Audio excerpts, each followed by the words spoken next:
Hi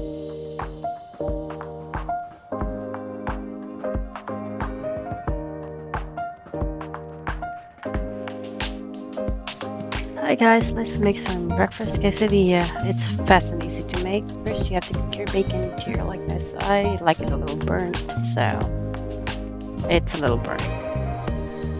Then I cut the bacon into little pieces. We're gonna need Mexican cheese, egg, depends on how many you're making, and some tortilla.